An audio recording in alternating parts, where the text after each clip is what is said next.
አንደኛ ጴጥሮስ ምዕራፍ 1 ላይ ነው ዛሬ ትንሽ ከኔ ጋር አብረን እናሳልፈው። በዘመናት መካከል ሰዎች ተስፋ ሊገቡልን ይችላሉ። በዘመናት መካከል የቅርብ የምንላቸው የምንታመናቸው አንዳንድ ጊዜ ተስፋ አርገናቸው እነሱማ ከተናገሩ ያደርጋሉ ብለን የምንላቸው ሰዎች ሁሉ ድንገት ተስፋቸውን ሊያጥፉ ይችላሉ። ድንገት የተናገሩትን ሳይፈጽሙ ሊቀሩ ይችላሉ። ድንገት እኛ ልባችንን ጥለንበት የነበረውን ነገር ከኛ እያየነው ሲያልፍ ዝም ሊሉ ይችላሉ። የተናገሩትን ተስፋ ማድረግ ላይ ይችሉ ይችላሉ። ነገር ግን አንድ ነገር ልንገራችሁ ዛሬ የምስራች ብዬ ልጀምር። የማይናወጥ የማይታጠፍ የማይጠፋ ዘላለማዊ የሆነ የታመነ ተስፋ አለን። እስኪ አሜን ነው ወይ? ክብር ለኢየሱስ ይሁን። እዚህ ቦታ ላይ ሲናገር ጴጥሮስ ምንድነው የሚለው? ሕያውና ምን የሚል የማይጠፋ ተስፋ አለን ይለናል። እስኪ አሜን ነው ወይ? ምን የሚል? ሕያው የሆነ የትኛውም ሰው የሚሰጣችሁ ተስፋ የትኛውም ሰው የሚገባላችሁ ነገር ሕያው አይደለም። ድንገት በአቅሙ ነው የሚለካው፣ በጉልበቱ ነው የሚለካው። ያንን ነገር ማድረግ ሳይችል ሲቀር ተስፋው ሰውየው ያልፈጸመው ሰዓት ላይ ይሞታል። ተስፋ ሕያው የሚሆነው የሚፈጽመው አካል ከተገኘ ነው። ያንን ተስፋ የያዘው ወይንም የገባላችሁ ሰው የማድረግ ብቃቱን እርግጠኛ ሆኖ ሲያሳያችሁ ነው ተስፋ ሕያው የሚሆነው። የትኛውም ሰው ግን ተስፋ ገብቶ ተስፋውን መፈጸም ሲያቅተው ያ ተስፋ ኦልሬዲ ሞቷል። እዚህ ጋር ግን ጴጥሮስ ብሎ የሚነግረን ምንድነው? ሕያው ይለናል። ምን ማለት መሰላችሁ? የተሰጣችሁ ተስፋ የሚጠፋ አይደለም። የተሰጣችሁ ተስፋ የሚሞት አይደለም። የተሰጣችሁ ተስፋ ጊዜያዊ አይደለም። የተሰጣችሁ ተስፋ የማይሞት ተስፋ ነው። እስኪ አሜን ነው ወይ? ክብር ለኢየሱስ ይሁን። ለምን መሰላችሁ? ፈጻሚው የማይሞት ስለሆነ። ከመነቃቃቱ ጀምሬያለሁ። ክብር ለኢየሱስ ይሁን። እዚህ ጋር በጣም ብዙ ነገር ይናገረናል። የመጀመሪያው ሕያው ይለናል። ከዛ ቀጥሎ ተስፋውን ከተናገረን በኋላ ይቀጥልና ምን ይለናል መሰላችሁ? እድፈት የሌለበት ይለናል። የተሰጠ ተስፋ ዝም ብሎ አይነት ተስፋ አይደለም።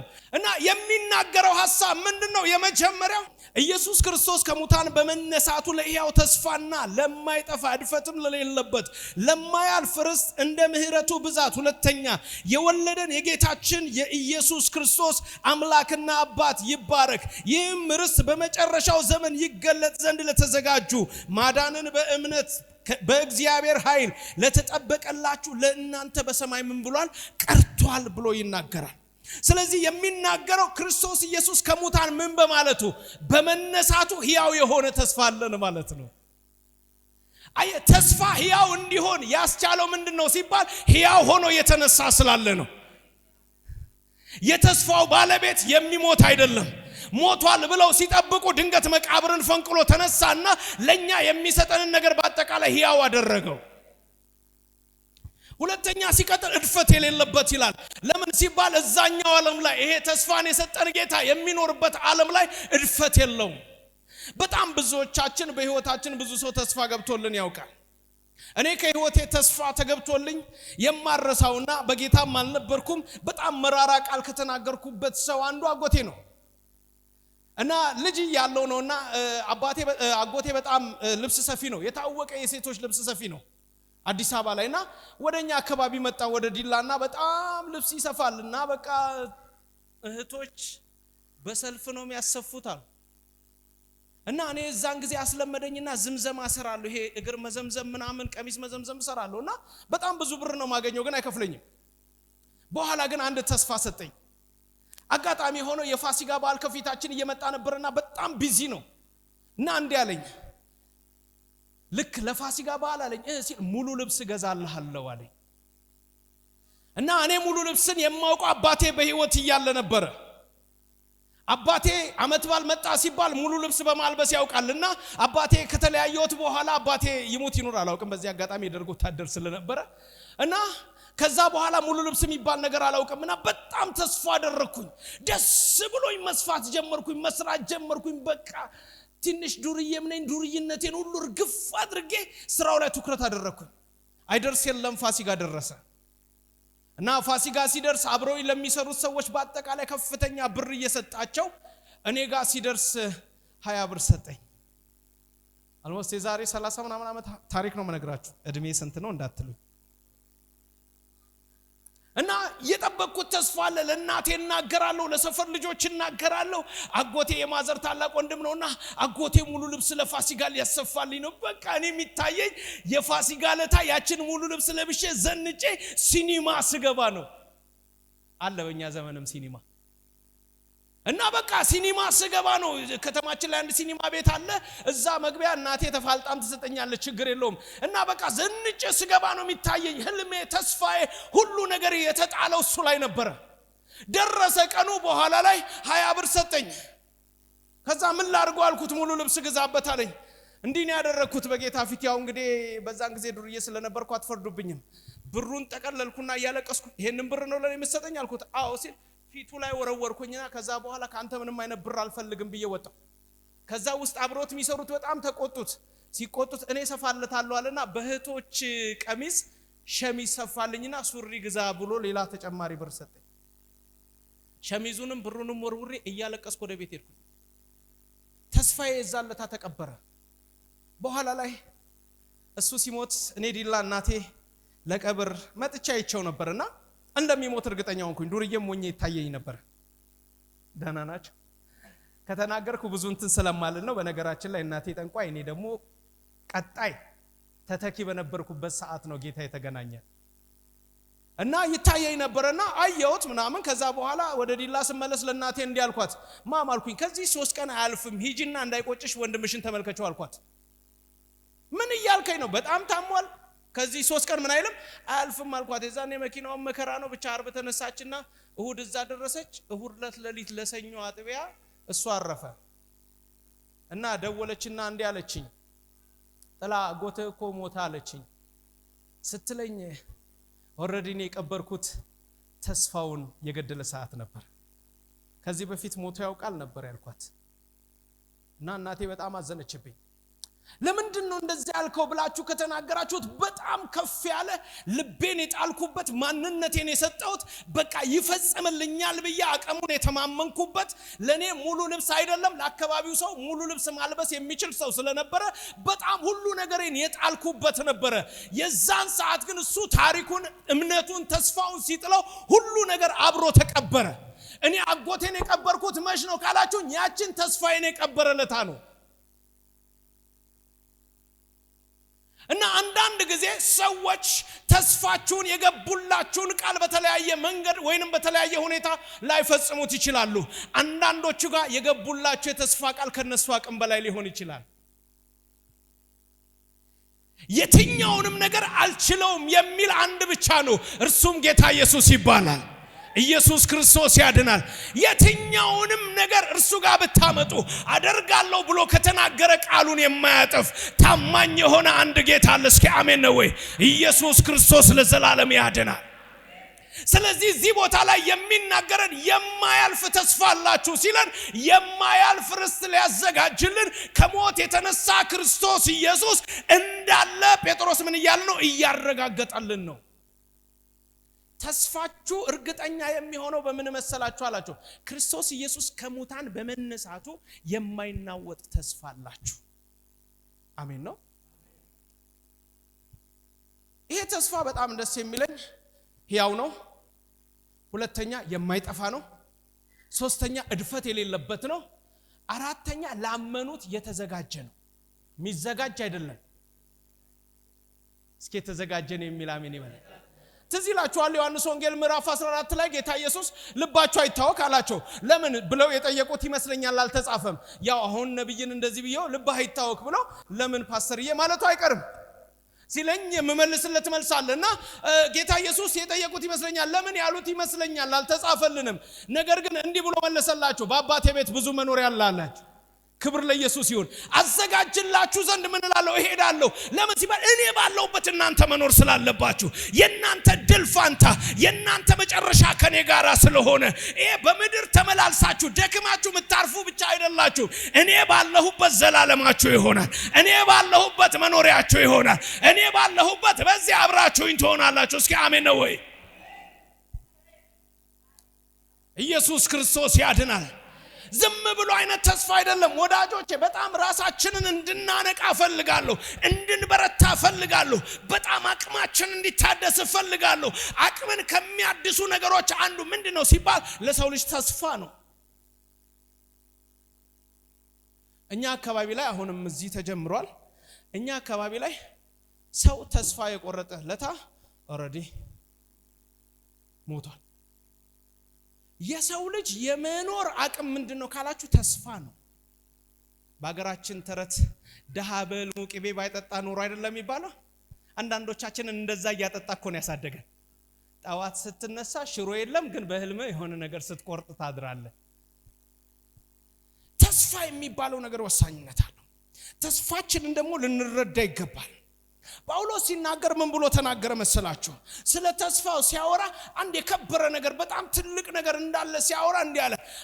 አሁን ያለውበትን መከራ አለ፣ አሁን ያለውበትን ችግር፣ አሁን ያለውበትን ሁኔታ አለ ሲል ማስተያየው ከአንድ ነገር ጋራ ነው አለ። ከምን ጋራ ስትሉ ሊመጣ ካለው ክብር ጋራ። እስኪ አሜን ነው ወይ?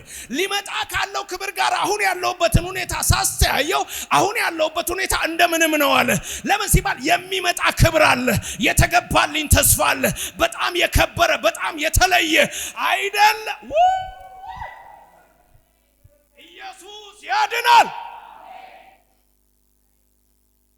የጊዜያዊውን ማንነትን መርሳት ትፈልጋለህ? አሁን ያለህበትን ሁኔታ መርሳት ትፈልጋለህ? አሁን የገባህበትን ችግር መናቅ ትፈልጋለህ? አሁን ያለው ነገር ከጌታ እንዳይለይ መጽናት ትፈልጋለህ? አሁን የመጣብህ ጎርፍ ይዞህ እንዳይሄድ ጸንተህ መቆም ትፈልጋለህ? እመነኝ ወዳጄ፣ ሊመጣ ያለውን ክብር አስበው። ሊመጣ ያለው ነገር የሚበልጥ ነው። ሊመጣ ያለው ነገር በጣም ከፍ ያለ ነው። ሊመጣ ያለው ነገር የተሻለ ነው። ሊመጣ ካለው ክብር ጋር ሳስተያየው አለ ሲል አሁን ያለውበትን መከራ እንደምንም ቆጠርኩት አለ። አይ ሊመጣ ያለውን ነገር ካየኸው፣ ሊመጣ ያለውን ነገር ተስፋ የምታደርግ ከሆነ፣ ሊመጣ ያለውን ነገር እርግጠኛ ከሆንሽበት አሁን ያለው ነገር የትኛውም ነገር አንቺን አያስጥሉሽ፣ አንቺን አያስቆምሽ፣ እጅሽ ላይ ያለውን ኪዳን አያስጥልም። በጣም ብዙ ሰዎች ትንቢት ይሰማሉ። ሰበታ ከተማ ላይ አብራኝ ኳየር መታገለግል የነበረች አሁን በጌታ ያልሆነች አንዲት እህት ነበረች እና አንድ አጀንዳ ሙሉ ትንቢት አላት።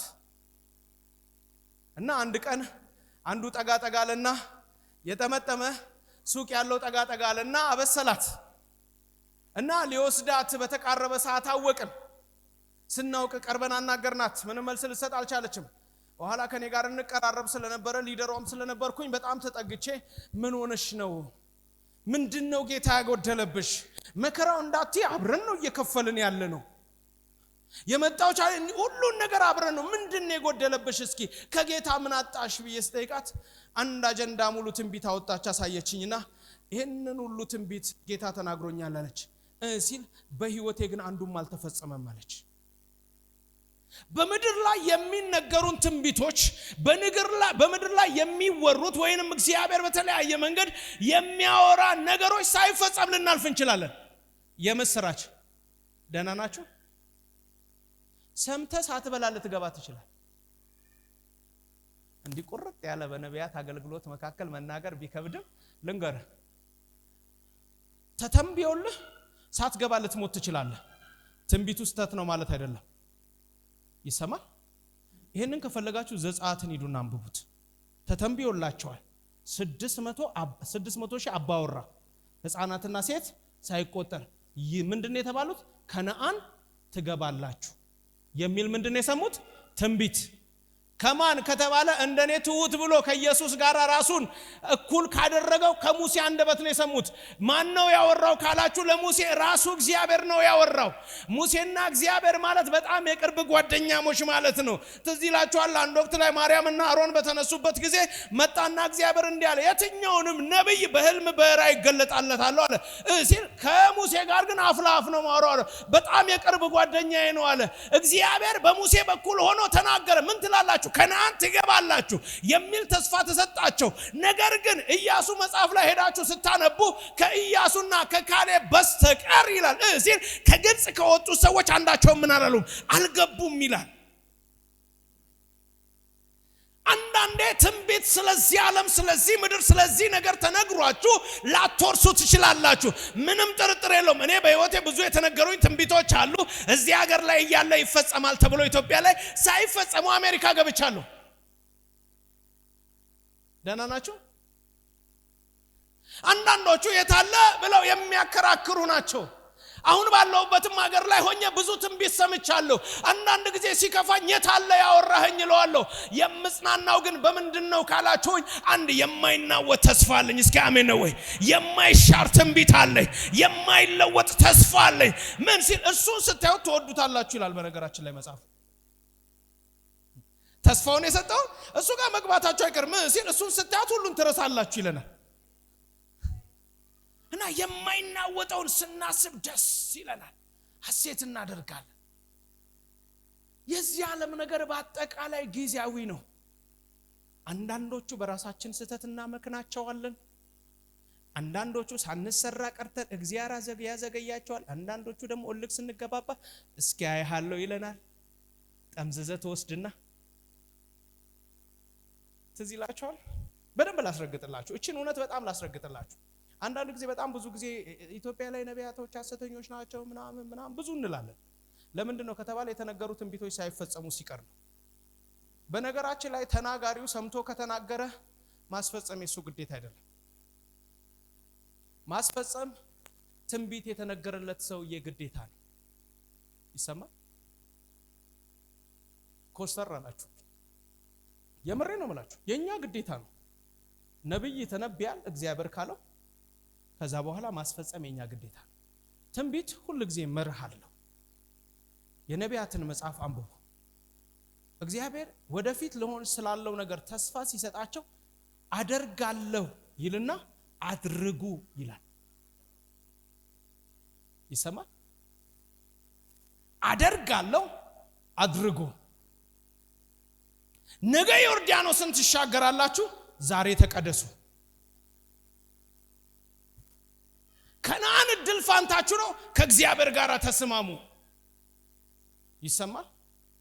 አደርጋለሁ ይልና አድርጉ የሚል ነገር አለው። እኛ ብዙ ጊዜ አደርጋለሁ የምትለዋን አፈፍ እናደርግና አድርጓን እንረሳታለን። ይሰማል?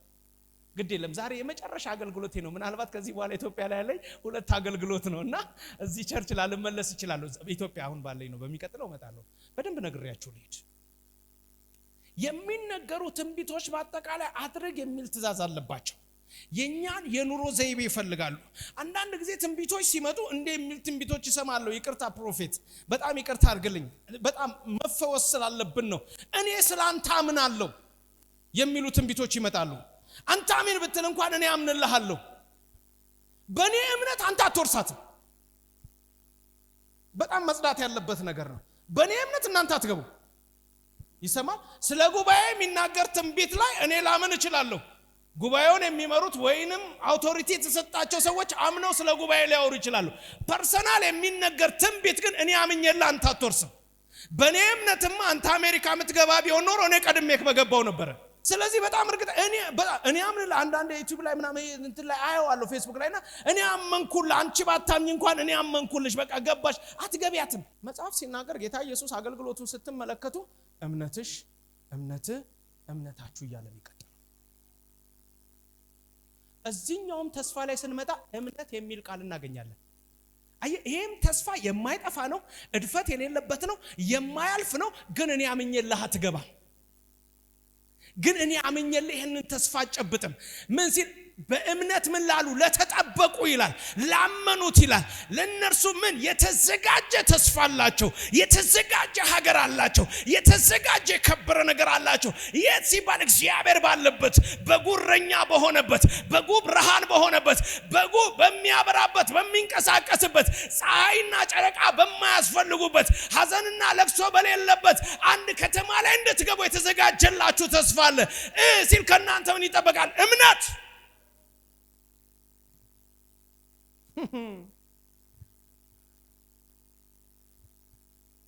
ጌታ ኢየሱስ በምድር ላይ የተጠራጠረው ነገር ቢኖር እምነትን ነው።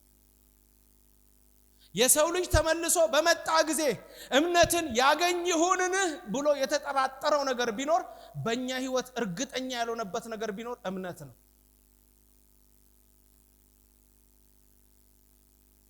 የአማኝ መሰረቱ እምነቱ ነው።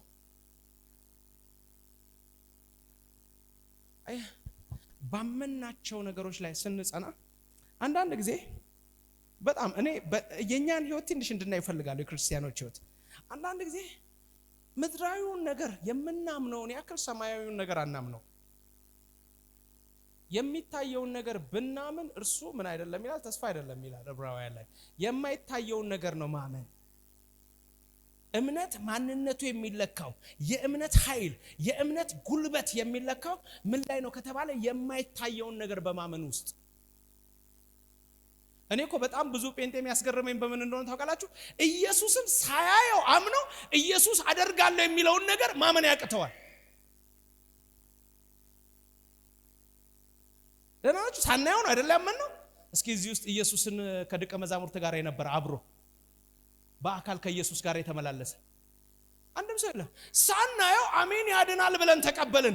አደርጋለሁ የሚለውን ነገር ግን ማመን አቃተን።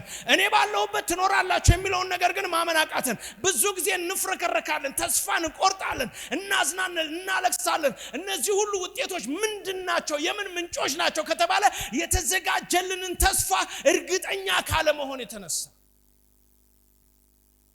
እርግጠኛ የሆኑ ሰዎች ምን እንደሚሉ ታውቃላችሁ?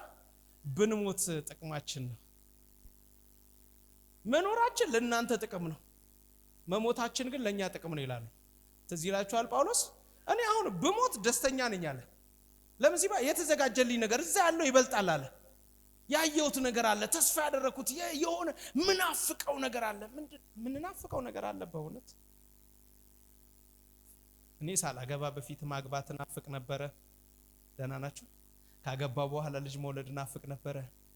አሁን ደግሞ ምንድነው መተናፈቀው ሲል ልጆቼ በሰላም አድገውልኝ ወግ ማረግ አይቼ የሚለው ናፍቃለሁ። የዛን ያክል ግን የኢየሱስን መንግስት መናፈቄን ራሴን እጠራጠራለሁ። በኔው ምሳሌ ልውሰድ ብዬ ነው። የምሬን ነው የምላችሁ። አንዳንዴ ተስፋ ቆርጣለሁ፣ አዝናለሁ፣ አጉረመርማለሁ። ለምንድነው ምንጩ ካላችሁኝ ያንን ሊመጣ ያለውን ነገር እርግጠኛ አልሆንበትም። ወዳጆቼ በጣም የከበረ ነገር እግዚአብሔር ለኛ አዘጋጅቶልናል። ክርስቶስን ከሙታን ሲያስነሳው ያዘጋጀልን በጣም የተወደደ ነገር አለ። ስለዚህ እሱን ነገር በሙሉ ልባችን ተስፋ እናድርገው። አሜን ነው። ክብር ለኢየሱስ ይሁን። የመጽሐፉን ሐሳብ ትንሽ ላንብበውና መልእክቴን ልጠቅልል። ጳውሎስ በጣም ገራሚ ሐሳቦችን ያነሳልን። ገራሚ ሐሳቦችን ያነሳል። ለማያልፍ ርስት እንደ ምህረቱ ብዛት ሁለተኛ ምን ላለን የወለደን የጌታችን የኢየሱስ ክርስቶስ አምላክና አባት ይባረክ። ይህም ርስት በመጨረሻው ዘመን ይገለጥ ዘንድ ለተዘጋጁት ማዳን በእምነት በእግዚአብሔር ኃይል ለተጠበቀላችሁ ለእናንተ በሰማይ ምን ብሏል? ቀርቷልና። ይሄኛው ተስፋ ያለው ሰማይ ላይ ነው ብሎ ይነግረናል። ርስት ነው፣ የማይናወጥ ነው፣ የማይለወጥ ነው። ምን ለነማን የተዘጋጀው ከተባለ በክርስቶስ ኢየሱስ እግዚአብሔር ሁለተኛ ምን ላላቸው ለወለዳቸው። ባጭር አማርኛ በክርስቶስ ኢየሱስ አምነው ለዳኑ እግዚአብሔር አባትን አባት ብለው ለሚጠሩ ለነሱ በሰማይ ምን ብሎላቸዋል? ቀርቶላቸዋል። በዚህም እጅግ ደስ ይለናል። ነገር ግን በእሳት ምንም ቢፈተን ከሚጠፋው ወርቅ ይልቅ አብልጦ የሚከብረውን የተፈተነውን እምነታችሁን ኢየሱስ ክርስቶስ ሲገለጥ ለምስጋናና ለክብር ለውዳሴ ይገኝ ዘንድ አሁንም ለጥቂት ጊዜ ቢያስፈልግ በልዩ ልዩ ፈተና እናዝናለን። ክርስቶስ ኢየሱስን በማመን ዳግመኛ የተወለዳችሁበትን ያንን እምነታችሁን ክርስቶስ ኢየሱስ በተገለጠ ጊዜ ለክብርና ለምስጋና እንዲሆን አጽንታችሁ ምን በሉት? ያዙት። እምነታችሁን አትጣሉ፣ እምነታችሁን አትተው። ፈተና የለም አላለንም። ሊያስጥሉ የሚመጡ ነገሮች አሉ። በነገራችን ላይ ለምስጋናና ለክብር የሚሆነው አገልግሎታችሁ አይደለም። ለምስጋናና ለክብር የሚሆነው ክርስቶስ ኢየሱስ ሲገለጥ የተለያዩ ሴሪሞኒዎቻችን አይደለም። ለክብርና ለምስጋና የሚሆነው ጳውሎስ እንዲህ ብሎ ይነግረናል፣ እምነታችሁ ይላል። በጣም ትልቅ ነገር ነው። አንተ በማታየው ነገር ላይ ተመርኩዘህ መቆም። ጀግንነት ይፈልጋል፣ ቆራጥነት ይፈልጋል። የሚያናውጥ ነገር አለ። ፈተና የለም አላለ። ምንም በወርቅ በእሳት ተፈትኖ እንደሚጠፋ ወርቅ እምነታችሁ ቢፈተንም ይላል ሲል የጸኑት ግን ለምስጋናና ለክብር ይሆናሉ። እስኪ አሜን ነው ወይ? አየ ወርቅን እስኪያጠፋ ድረስ የሚነድ እሳት ሊመጣብህ ይችላል። እምነትህን የሚፈትን ነገር ይቀጥልና እንደዛ ብሎ አያቆምም እኮ አሁንም ቢሆን ይላል ሲል በልዩ ልዩ ፈተና ልናዝን እንችላለን፣ ነገር ግን እምነታችንን አንጥለውም። እስኪ አሜን ነው። የለም አላለንም። እምነትን የሚያስጥል ነገር ብዙ ነው።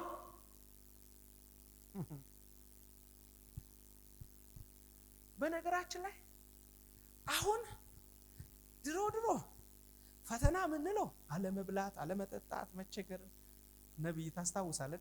የተጣመመ ጫማ አርገን ስንሄድ በቃ የጽድቅ እንትኖች እንመስላለን። እኔ በእውነት እላችኋለሁ በጌታ ፊት ነው የምነግራችሁ። አንድ ጉባኤ ላይ ተጋብዤ ሄድኩኝ። እንደዚህ የቤት ህብረት ፕሮግራሙን ያስተባበረው አዲስ አበባ ላይ ትንሽ ሱቅ ነገር ያለው ሰው እና በቃ እሱ አገልጋይ ተብዬ ሄድኩኝ። የዛን ጊዜ ደግሞ ትንሽ አያለው እና ተጋብዤ ሄድኩኝ። ስገባ በር ጠግ ላይ ተቀመጥኩኝ። በሩ አጠገብ ምንጣፍ እያነጠፋችሁ አስቸግራችሁ ነው እንዴት እንግባ? ከዛ በር ጫፍ ላይ ተቀመጥኩኝ። ከዛ ፕሮግራም የሚመራው ያ ሰውና ተነሳ እንጸልይ ተንበርከከን አለ። እኔ እንዴት ልንበርከክ? ከተንበረከኩኝ ካልሴ ነው የሚታየው። ጫማዋ ከላይ ብቻ ነው ቆዳ ያላት፣ ከስር ሶል የላትም። ጫማውን አላወልቀው ነገር እልልታው ከባድ ነው።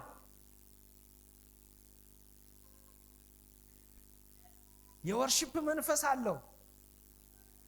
እልልታው ከባድ ነው እና ጸጥ ብዬ መንበርከክ እያማረኝ እንንበርከክ ተብያለ። መንበርከክ አልችልም፣ ግን መንበርከክ እያማረኝ መንበርከክ ስለማልችል ቁጭ አልኩኝ እና እንደ ቲቪተኛ ተቆጠርኩኝ። መጸለይ አቃተው። አጥም ተጋባዥ አገልጋይ መጥቶ ተንበርከክ ሲባል ሳትንበርከክ ስትቀር ንቀት ነው የሚመስለው እና ማገልገል አቃተውና ብቻ አንተ ምን ማለና ለኔ ሰጠኝ። አገለገልኩ። ከጨረስኩ በኋላ ለጓደኞቼ በጋበዘኝ ሰዎች ምን አይነት ቲቪተኛ አገልጋይ እንጥራችሁብን አላቸው። እንደ ሲል እንበርከክ ሲባል ማይንበረከክ